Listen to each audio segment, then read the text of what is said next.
महोदय, योजना पर वाद विवाद सच्चे अर्थ में एक राष्ट्रीय विचार विमर्श का अवसर है और मुझे प्रसन्नता है कि सदस्यों ने इसे गंभीरतापूर्वक लिया है।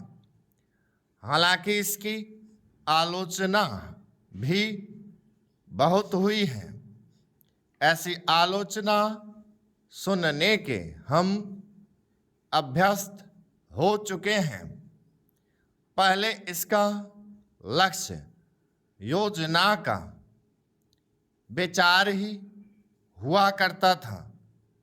सौभाग्य से वह बात अब नहीं रह गई है और हम विकास की ऐसी सीढ़ी पर पहुंच चुके हैं जब मुझे आशा है कि सभी दल योजना के विचार का अनुमोदन करते हैं।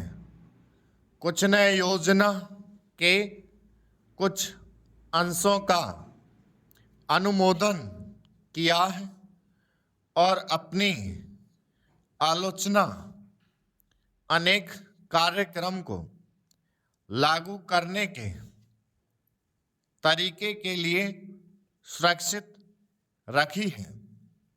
कई सदस्य ऐसे हैं जो योजना के हमारे ढंग को बिल्कुल पसंद नहीं करते। अब यह स्पष्ट है कि हम में से प्रत्येक व्यक्ति के रूप में नहीं बल्कि दल के प्रतिनिधि के रूप में कुछ विचारों के पक्ष में हैं और कार्य संचालन के किन्हीं विशेष तरीकों को पसंद करता है।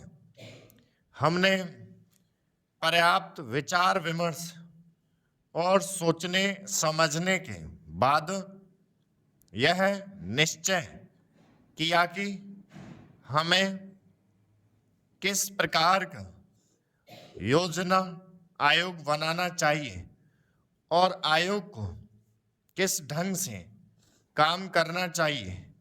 योजना आयोग में निर्दलीय, स्वतंत्र विचारों वाले और गैर राजनीतिक विशेषज्ञ होते हैं, लेकिन वे पूरी तरह से योजना के लिए जिम्मेदार नहीं होते।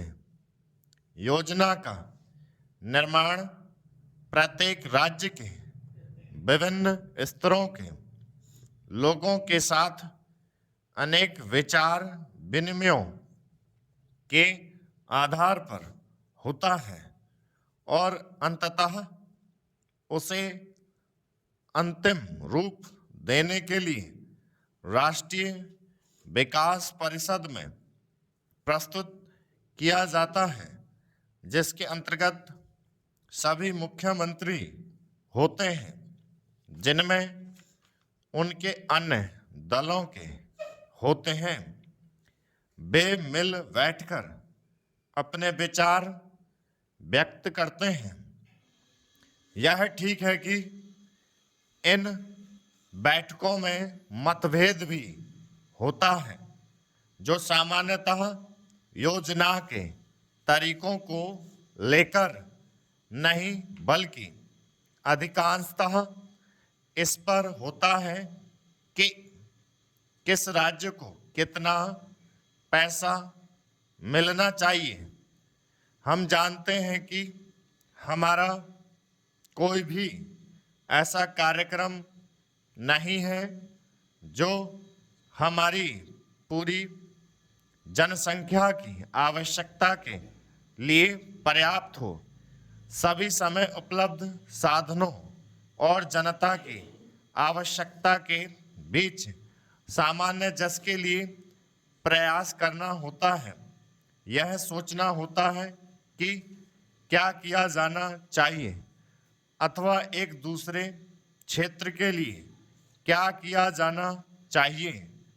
कुल मिलाकर यह योजना अगले 4 वर्षों के लिए प्रगति का घोषणा पत्र है।